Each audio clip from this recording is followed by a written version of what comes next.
नमस्कार, सत श्री अकाल, राम राम सा, खमाणी वणक्कम, प्रणाम। आप सभी का ऑल्टरनेट मीडिया में फिर से स्वागत है। हमारे साथ जुड़े हुए मेजर जनरल सुधाकर जी। बड़ी इंटरेस्टिंग डेवलपमेंट्स हो रही हैं। 1971 में 93,000 सोल्जर्स, पाकिस्तानी सोल्जर्स ने सरेंडर किया था जब बांग्लादेश का क्रिएशन हुआ था। अब हम उसको वापस ईस्ट पाकिस्तान भी कह सकते हैं।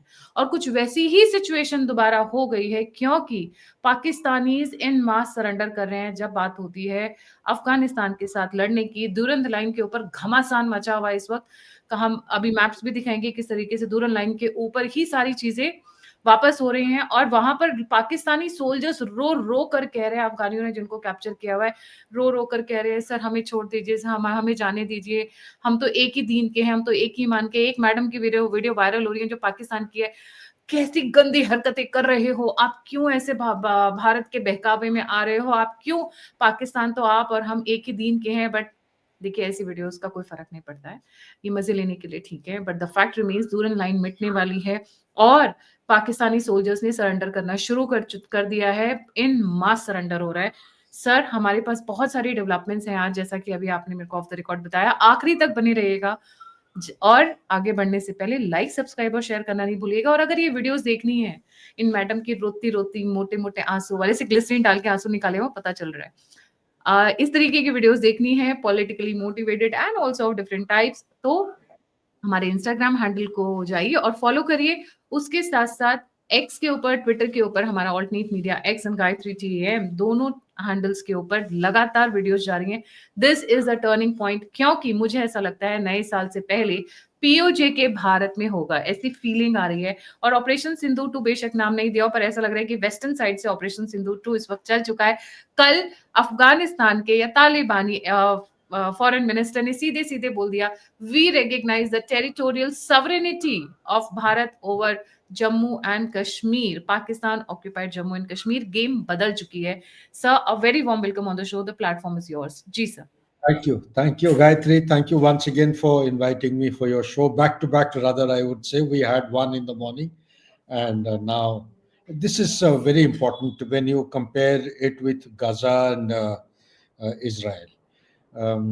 हमारे जो हमारे दर्शकों हैं उनको समझना निहायती आवश्यक है। ये जो दुरान लाइन बोलते हैं, ये दुरान लाइन का उन दिनों में 1893 की बात है।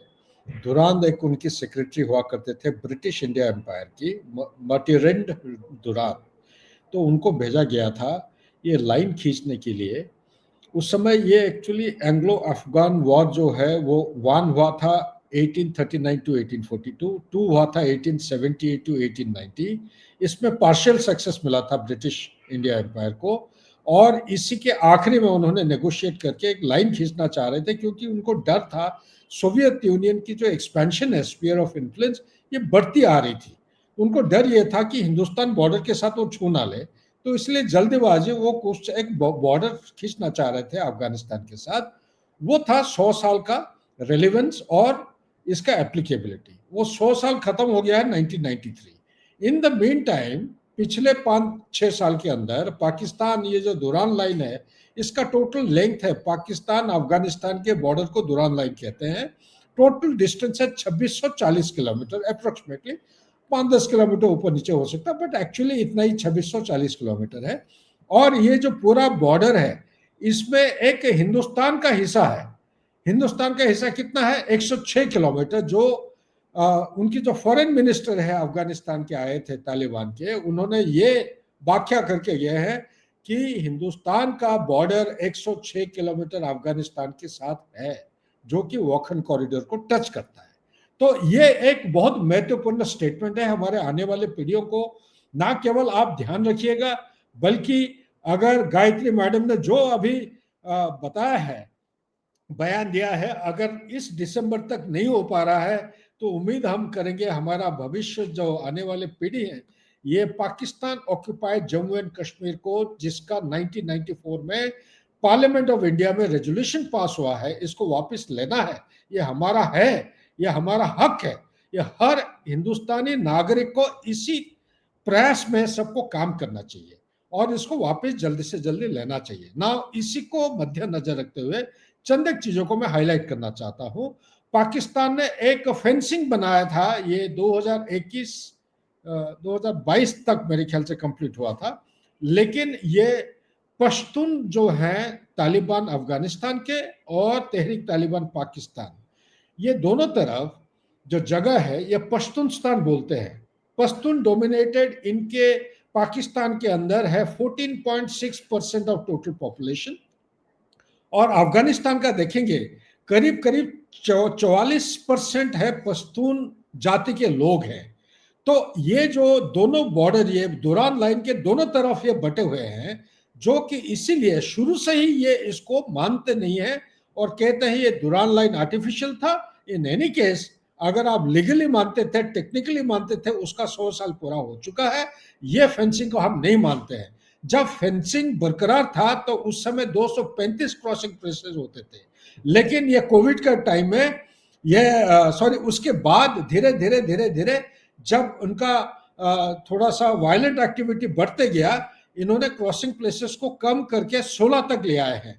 आज मेरे पास खबर आ रहा है कि 23 जगह पे अफगानिस्तान के जो तालिबान है ये पाकिस्तान पोस्टों के ऊपर हमला करके बर्बाद कर चुके हैं। पाकिस्तान सैनिक यहां से वापस चल दिए हैं उनकी मेनलैंड की तरफ।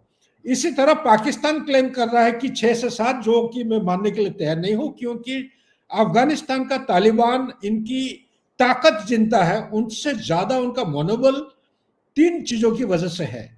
नंबर 1, अफगानिस्तान ऐसा एक जगह है, इनकी जो पॉपुलेशन है पश्तून सबसे ज्यादा है, पठान जिसको बोलते हैं, इनको और इनकी लड़ाई करने के काबिलियत को मद्देनजर रखते हुए अफगानिस्तान का दूसरा नाम रखा गया है ग्रेव यार्ड ऑफ एम्पायर। इसका मिसाल ये है कि ब्रिटिश इंडिया एम्पायर जब 3 बार लड़ाई की थी अफगानिस्तान के खिलाफ, तीनों बार इन्होंने उनसे हारे थे। नंबर 2, जो रशिया यानी कि यूएसएसआर 79 to 89 जब आके डिप्लॉय थे वहां पे, उनको भी धकेल के काफी नुकसान पहुंचाया था। मुजाहिदों ने हमला किया था, अमेरिका CIA इनको मदद किया था। तो वहां से वो एक सुपर पावर होने के बावजूद वहां से गए थे। उसके बाद अमेरिका आके 20 साल तक रहे वहां पे, $8 ट्रिलियन से ज्यादा खर्चा किए हैं। इसमें इराक भी शामिल है, सीरिया भी शामिल है, लेकिन अफगानिस्तान एलोन $2.66 ट्रिलियन खर्चा किया है, लेकिन कुछ नहीं मिला। वापस इनको हैंडओवर करके सरेंडर करके चले गए थे करीब 31 या 21 अगस्त 2021 को या 15 अगस्त 2021 को। इसी चीज को मद्देनजर रख के आप अभी ध्यान दीजिए 3-4 चीजों के ऊपर। नंबर 1, अभी जब इनके फॉरेन मिनिस्टर आए हैं, मेरे पास कोई सबूत नहीं है, मैं सिर्फ डॉट्स को ज्वाइन करके एक independent open source analytic defence analyst होने के नाते मेरा ये अंदाज और असेसमेंट है, ये मैं जो आपके सामने पेश करने जा रहा हूं। पाकिस्तान और अफगानिस्तान के साथ जो उनका संबंध है, जो रिलेशनशिप है, ये बिगड़ा हुआ है काफी बुरी तरह। चाहे आप कितने भी कोशिश कर लें, इसको समाधान करना बहुत मुश्किल है। जब तालिबान की बात हम करते हैं, तालिबान को पैदाश या परवरिश करने वाला देश जो है वो है पाकिस्तान। तालिबान का मीनिंग क्या है? स्टूडेंट। ये कहां से जन्म लिए हैं? ये जन्म लिए हैं पश्तूनस्तान से, मदरसा में उनका ट्रेनिंग हुआ है। ये हकानीज हकानीज बोलते रहते हैं, ये उनका राइट हैंड है। हकानी अफगानिस्तान में मेन प्रोपोनेंट है, उनको सपोर्ट करने वाला। तो ये सारे मदरसा से ग्रो हुए हैं। मदरसा से ग्रो है किस कारण की वजह से? इनको इस तरह डेवलप किया गया था ताकि ये अमेरिकन के खिलाफ ये लड़ाई कर सकते हैं। अमेरिकन के खिलाफ आप देखिए डबल गम कैसा पाकिस्तान कर रहा है। वो इसके करने के बावजूद अफगानिस्तान को, जो पाकिस्तान अभी तक समझता आया था कि ये स्ट्रेटेजिक डेप्थ है, वो एक्चुअली स्ट्रेटेजिक डेप्थ नहीं, स्ट्रेटेजिक कर्स निकल चुका है। इसलिए निकल चुका है क्योंकि ये जो तहरीक तालिबान पाकिस्तान है, उनका 3 बुनियादी डिमांड है। नंबर 1, शरिया लॉ होना चाहिए पूरा पाकिस्तान में, specially in Khyber Pakhtunkhwa. Number 2, ये जो गवर्नमेंट मशीनरी है उसको मानते नहीं है, उनका पैरेलल गवर्नमेंट चलना चाहिए।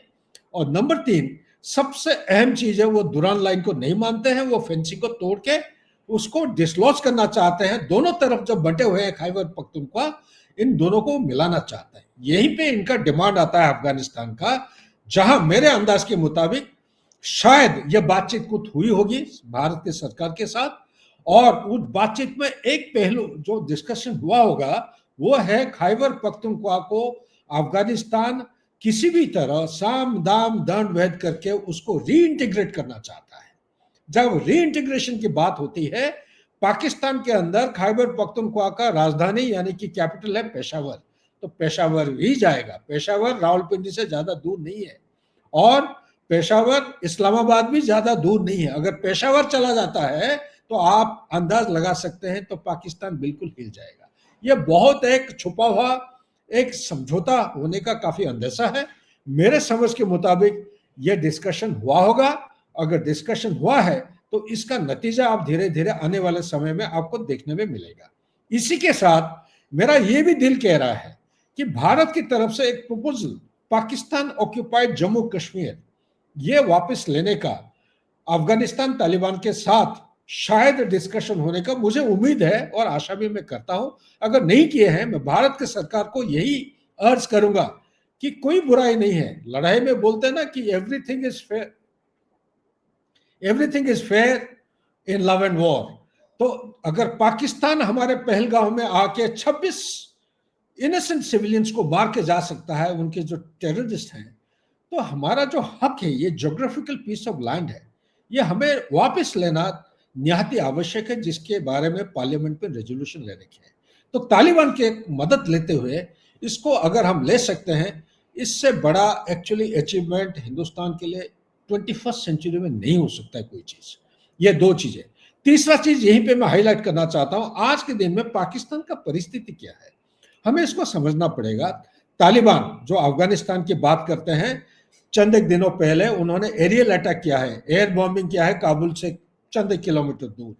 इस किस्म के हमला को आप एक टेरिटोरियल इंटीग्रिटी और नेशनल सोवरेनिटी के खिलाफ माना जाता है इन रूल्स बेस्ड ऑर्डर।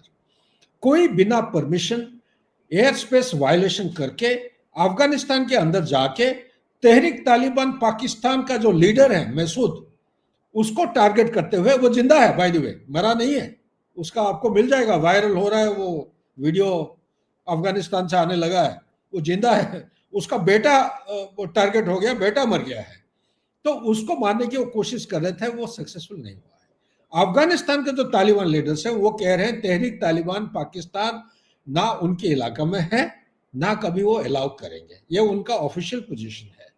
मेरे कहने की, मेरा अंदाज के मुताबिक इस जो लीडरशिप है, लीडरशिप अफगानिस्तान में रहने का काफी चांसेस है, और उनको उधर शेल्टर और प्रोटेक्शन दिया जा रहा है।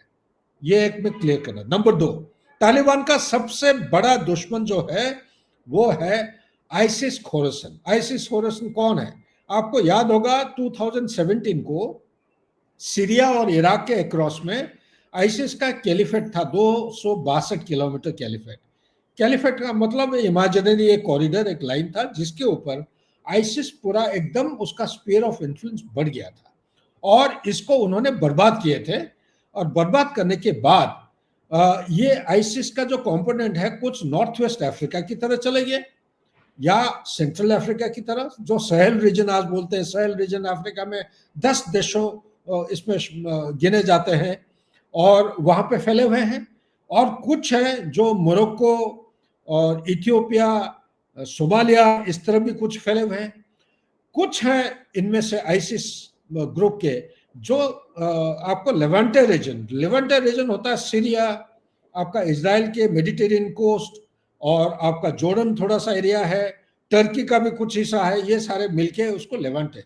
लेकिन सबसे मेन प्राइमरी जो कैलिफेट जो है वो है central Asian Republic, Afghanistan, Pakistan, south Asia, Bharat को कट अक्रॉस करके सीधा साउथ ईस्ट एशिया, और लाइन आप खींच लीजिएगा न्यूजीलैंड तक। वो 8,600 या 9,000 किलोमीटर का दूर है, लेकिन ये कोई एक कंटिन्यूअस कॉरिडोर नहीं है, ये ब्रोकन पीसेस में है।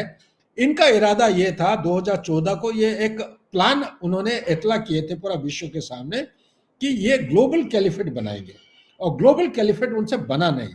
2019 को पाकिस्तान का जो आईएसआई और आइसिस खोरसन, ये दोनों मिलके हाथ मिला के हिंदुस्तान के अंदर रीजनल कैलिफेट बनाए हैं। कहां कहां पे है रीजनल कैलिफेट? एक है वेस्ट बंगाल में, जो सिलीगुड़ी कॉरिडोर के साथ मिलता है। किशनगंज एक डिस्ट्रिक्ट है बिहार का जहां पे डेमोग्राफिक प्रोफाइल काफी चेंज हो रही है, ये भी जुड़ा हुआ है सिलीगुड़ी कॉरिडोर की तरफ। एक है आपका जम्मू रीजन में, जो श्रीनगर वैली में जो ओवरग्राउंड वर्कर हैं उनका मदद लेते हुए, मेरा लेटेस्ट रिपोर्ट और इनपुट के मुताबिक कुछ रोहिंग्या के कैंप से लेके वहां पे जुड़े हुए हैं। यहाँ पे एक छोटा सा कैलिफेट बनाने की कोशिश किए हैं और सक्सेसफुल होने का मेरे पास खबर आ रहा है। तीसरा सबसे महत्वपूर्ण कैलिफेट जो है रीजनल कैलिफेट, वो है महाराष्ट्र में। आज के दिन में भारत के अंदर अगर कोई देश, कोई प्रदेश अगर सबसे ज्यादा रेडिकलाइज्ड है, वो है महाराष्ट्र। आप साल 1.5 साल पहले ध्यान ले लीजिए, करीब 60 या 80 kilometre north west of Pune से एक अलकायदा का एक कैंप बस्ट किया गया था, एक मॉड्यूल, बहुत बहुत बड़ा मॉड्यूल पकड़ा गया था। उससे ये पता चला है कि वो कोशिश कर रहे थे, पीएफआई बैन के साथ ये जुड़ा हुआ है। पीएफआई तो हमने बैन कर दिया, उसको एक्सटेंड कर दिए हैं। और इसी तरह दूसरा ग्रुप क्या है, वो इंडिया का दूसरा नाम है, एनीवे जो वो इसके साथ अलकायदा को फैलाव को वो प्लान करके वेस्ट कोस्ट ऑफ इंडिया, उसके बाद ये जो अरावली रेंज है राजस्थान को कट अक्रॉस करके पठानकोट के साथ मिलके जम्मू के साथ ये कंप्लीट करना चाह रहे थे, ये वाला कॉरिडोर को पूरा कनेक्ट करने के लिए। लेकिन सफलता हासिल हुई नहीं है। हुआ क्या है, अभी वो कहां तक पहुंचे हैं, ये उन्होंने ये देखा है कि जो कैलिफेट की बात करना चाह रहे थे, ये कोशिश कर रहे हैं कि central Asian Republic, Afghanistan, Pakistan, Hindustan के साथ ये जो 3 आपको मैंने बताया, इसके अलावा 3 और regional caliphate they have come into being, they started showing the signs। एक असम में निकला है, दूसरा है यूपी एरिया में। यूपी आपको ये कानपुर जहां पे डिफेंस इंडस्ट्रियल कॉरिडोर, उनका एक मकसद है, अभी जो अटैक करेंगे ये इंडिया का economic centres of excellence, economic centre of excellence, ये जो इंडस्ट्रियल कॉरिडोर है, इसके ऊपर हमला होगा। आप देखते रहेंगे आने वाले समय में, जहां जहां पे, जैसे कानपुर हो गया, ऑर्डिनेंस फैक्ट्री के आसपास है, या तमिलनाडु में जहां पे डिफेंस कॉरिडोर अभी बन रहा है, या जो जो जगह अभी नए सृष्टि हो रहे हैं, ये कोशिश करेंगे इसको बर्बाद करने के लिए। तो ये उनका मोटा प्लान है। अभी तीसरा आ जाता है ये जो ISI of Pakistan and ISIS Khorasan का टारगेट और क्या है। टारगेट ये है कि बलूचिस्तान में जो लिबरेशन मूवमेंट चल रहा है, freedom movement by Baloch liberation army, इनका और भी 4-5 इमदादी दस्ते हैं जो इनके साथ जुड़े हुए हैं, इनके खिलाफ, इनके लीडरशिप को मारने के लिए टाइम बाउंड टारगेट सिलेक्शन किया गया है।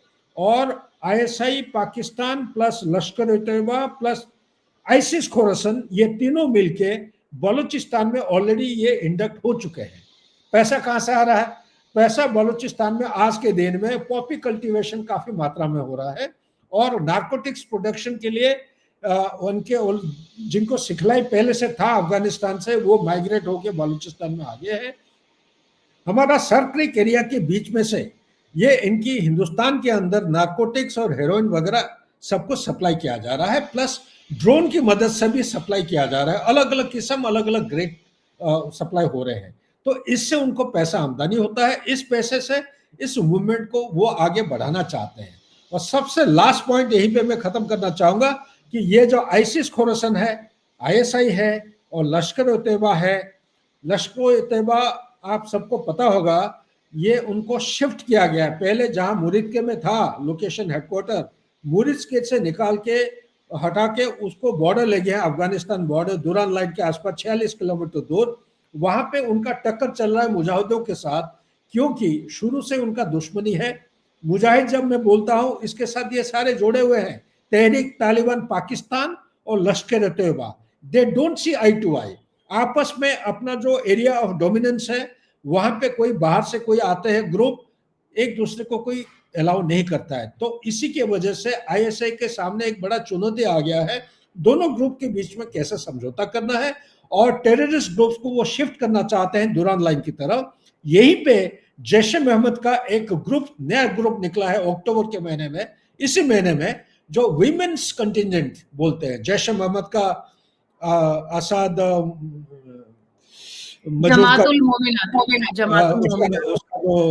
हस्बैंड जिसका डेथ हो गया था ये बॉम्बिंग की वजह से, इसकी वाइफ इसको लीडर है। और एक ग्रुप बना यूसुफ रहे हैं, अजहर, ग्रुप इसलिए यूसुफ बना रहे अजहर। हैं, ये आईसिस खोरसन के साथ हिंदुस्तान के अंदर इन्फिल्ट्रेट होना चाहते हैं। जम्मू, यूपी, असम, महाराष्ट्र और आपको जो बताया वेस्ट बंगाल, ये सारे जगह में जाके उनका इंडस्ट्रियल कॉरिडोर और centres of economic excellence target के अलावा उनका अहम मुद्दा है रेडिकलाइजेशन को फैलाव बढ़ाना है। और इसी के साथ आप ध्यान में रखिएगा बांग्लादेश में क्या हो रहा है। संक्षेप में यही कहना चाहता हूं, फोर ब्रदरहुड रोहिंग्या का जो अलायंस है यह फॉर्म हो चुका है। 4 अलग अलग ग्रुप्स हैं। एक ग्रुप को आईएसआई लीड कर रहा है, एक ग्रुप को तालिबान लीड करता है। कौन सा तालिबान? यह है तहरीक तालिबान पाकिस्तान लीड कर रहा है। एक ग्रुप को आपका हुजी लीड कर रहे हैं और एक ग्रुप आईसिस खोरसन जो है उसको लीड कर रहा है। ये 4 अलग अलग ग्रुप हैं। ये आईएसआई कोऑर्डिनेशन के नीचे बांग्लादेश में उनका जो पुराने उल्फा कैंप थे वहां पे ट्रेनिंग दे रहा है कौन? लश्कर ए तैयबा। लश्कर ए तैयबा ये चारों ग्रुप को ट्रेनिंग दे रहा है। किन चीजों में? Small arms fire, heavy weapons की फायर, एम्बुश कैसे लगाना है, पेट्रोलिंग कैसे करना है, रेडिकलाइजेशन कैसे बढ़ाना है। क्या उनका इरादा क्या है? उनका इरादा है बांग्लादेश को ग्रेटर बांग्लादेश बनाना है। तो ग्रेटर बांग्लादेश में कौन कौन से राज्य होंगे? हिंदुस्तान का झारखंड, बिहार, उड़ीसा और कंप्लीट 7 नॉर्थ ईस्टर्न स्टेट जो हिंदुस्तान के वो होंगे। और म्यांमार का एक प्रोविंस होगा जिसको बोलते हैं रखाइन प्रोविंस। ये है ग्रेटर बांग्लादेश, ये उनका बड़ा टारगेट है। इसीलिए अगर आप डॉट्स को जोड़ेंगे, 5 अगस्त 2025 को हमारे chief of the army staff Chennai गए थे कोई लेक्चर देने के लिए या कोई सेमिनार अटेंड करने के लिए। तो उन्होंने एक संकेत दिया था कि अभी भारत को एक लंबी लड़ाई की तैयारी करना है। इसके साथ साथ 5-10 दिन ऊपर नीचे डिफेंस मिनिस्टर साहब हमारे राजनाथ सिंह साहब ने एक बयान दिया था कि अगला लड़ाई के लिए चाहे 5 दिन हो या 5 साल हो, हम तैयार हैं। इसी के बाद हमारे जो chief of the army staff और chief of the air staff, उन्होंने बयान देते हुए, chief of the army staff ने यह कहा था कि अभी जो लड़ाई है, हम पाकिस्तान को धरती की जो मैप है, मैप के ऊपर से पूरा एकदम वाइप आउट कर देंगे। और इसी के साथ, इसी के दौरान शायद 5 अगस्त 2025 को डीजीआईएसपीआर साहब ने एक स्टेटमेंट दिया था। वो स्टेटमेंट ये कह रहा था कि इस बार हम हिंदुस्तान को स्ट्राइक करेंगे, काफी डीप हिंटरलैंड में डीप पेनिट्रेशन करके स्ट्राइक करेंगे, लेकिन इस बार ईस्टर्न फ्लैंक से हमला होगा। यहां पे मेरा समाप्त होता है। आपका कोई सवाल है आप पूछिए, मैं उसको रिस्पॉन्ड जी करने के लिए। जी, आपने सर कुछ एक पॉइंट्स जो आपने बोले मैं उन्हीं को एक बार रिपीट करना चाहूंगी। खैबर पख्तूनवा अभी जो टैसिट अंडरस्टैंडिंग चल रही है जिसपे कोई ऑफिशियल स्टेटमेंट नहीं है, बट ऐसा लग रहा है Khyber Pakhtunkhwa, Afghanistan will take over Khyber Pakhtunkhwa and Bharat will get PoJK, Pakistan occupied Jammu and Kashmir, ISI, Lashkar e Taiba, IS Khorasan, इन सबकी गठजोड़ हो गई है और ये बलूचिस्तान के अंदर बहुत एक्टिव है इस वक्त एंड बलूचियों को बहुत बुरी तरीके से मार रहे हैं। एक जो आई है टीटीपी एंड लब्बैक का, एक लग रहा है टैसिट अंडरस्टैंडिंग हो गया या किसी तरीके की इनकी जॉइंट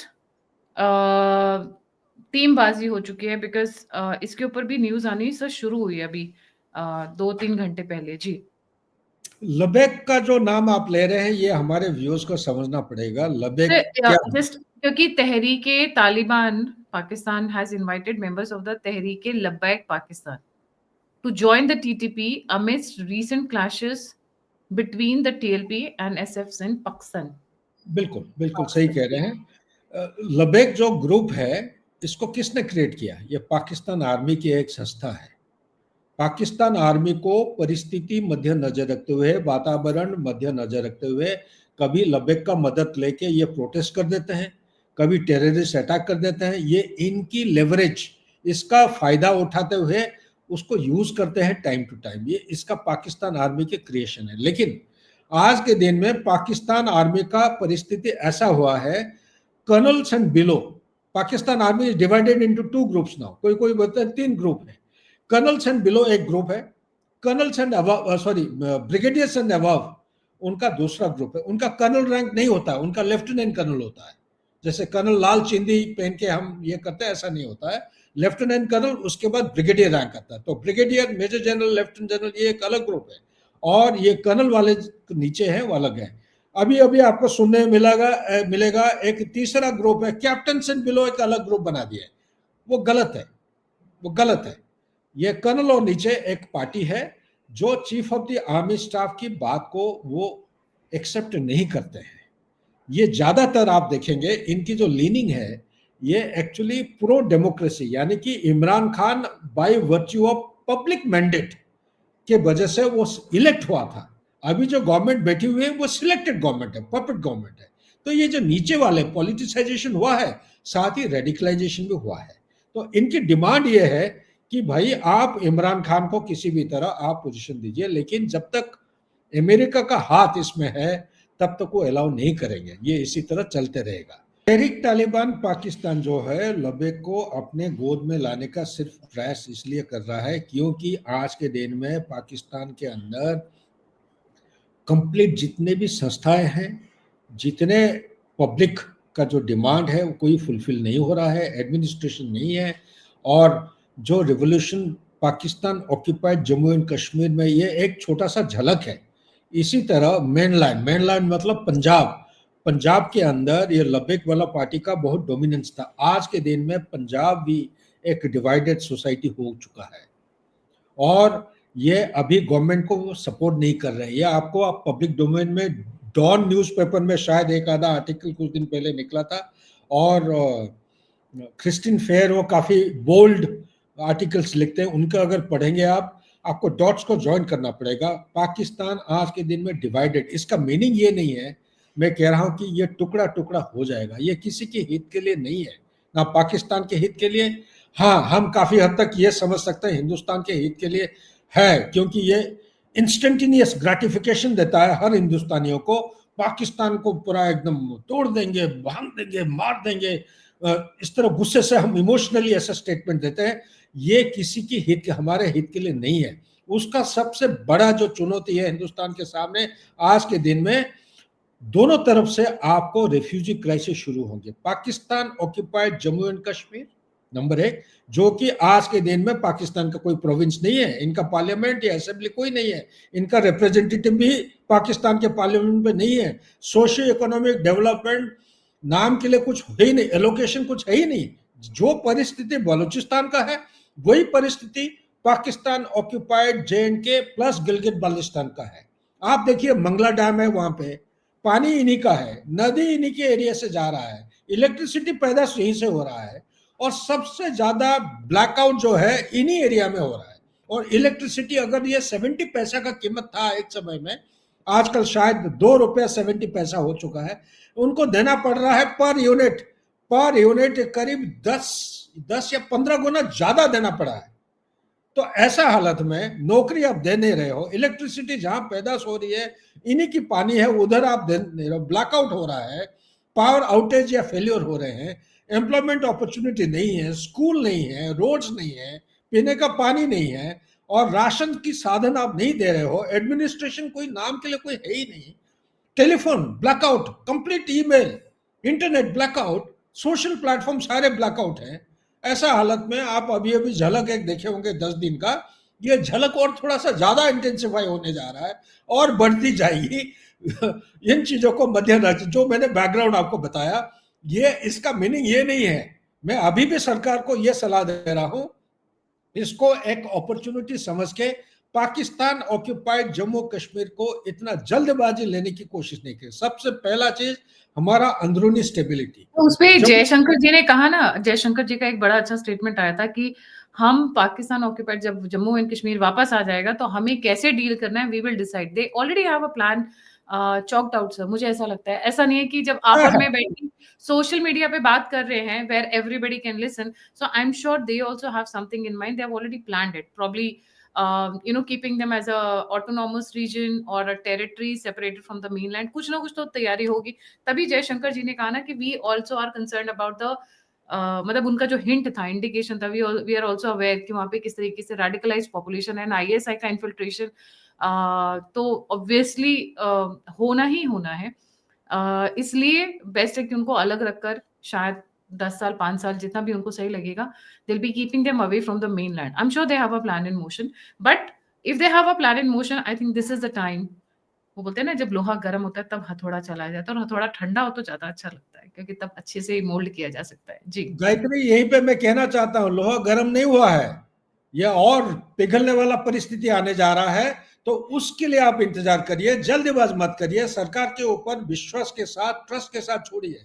सरकार बहुत अहम कदम उठाने जा रही है, और ये आने वाले समय में हम, मेरे को लग रहा है मेरे वाले पीढ़ी में ये हमें देखने में मिल जाएगा। मैं बिल्कुल देखने को मिलेगा, and I am saying it right on live. जिस दिन पीओजे के भारत में अनाउंस होगा, party to all my viewers, जगह हम डिसाइड करेंगे, जो आप हमें 3-4 ऑप्शन दूंगी, जहां पर होगा, this will be a party time, I would say. We are just keeping our fingers cross. Countdown has begin.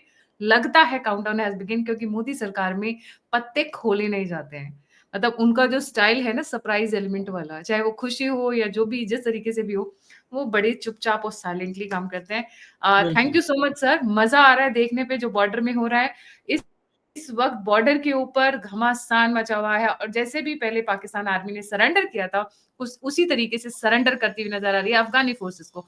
अगर मैं कहूँ operation Sindhu 2 operating from the western borders, I mean लगता तो वैसे ही है। I wouldn't be surprised with Afghan FM coming and giving such big statements in Bharat, imagine. And sir, Afghan जो आए हुए हैं FM, is not new to India. वो 25-26 साल से मतलब भारत के हमारे डिप्लोमेट्स के टच में रहे हैं। And Tilak Deveshwar ji yesterday himself presented his book on Pashtuns, जो उन्होंने उनके ऊपर लिखी है। और हमारे बहुत अच्छे गेस्ट हैं, अफगान एफएम से कल वो मिले भी थे। सो काफी सारी बातें दोबारा सुनने को मिलेंगी जब तिलक जी आएंगे दोबारा हमारे शो पे। Thank you so much sir for joining, it was a pleasure listening to you. बहुत क्रिस्प टू द पॉइंट बातें हमने की। लाइक, सब्सक्राइब और शेयर करना नहीं भूलिएगा। और जैसा कि हमने पहले भी डिस्कस किया, Alternate Media X Twitter handle and Gayatri TM. Don't forget to follow us there for all the मजेदार वीडियोस, पिटाई वाली वीडियोस, क्योंकि थोड़ा वो मार्स का इफेक्ट अभी से आना शुरू हो गया, जो भारत की कुंडली में है वो दिख रहा है। तो वो वाली वीडियोस ना इंस्टा पे आपको बड़े मजेदार तरीके से मिलेंगी। Follow us there and enjoy the turning or the churning in the history of world. This is the moment I think none of us would like to miss. Stay tuned. Alternate Media का सबसे बड़ी खासियत है कि हम authentic और to the point crisp precise videos लेकर आते हैं। Once again sir, thank you. इसी के साथ जय हिंद, जय Shri Thank you. Ram. Thank you so much. All the very best. You are doing a wonderful job. You are one of the best in the world, by the way. Keep it up. Thank you sir, thank you. Take care.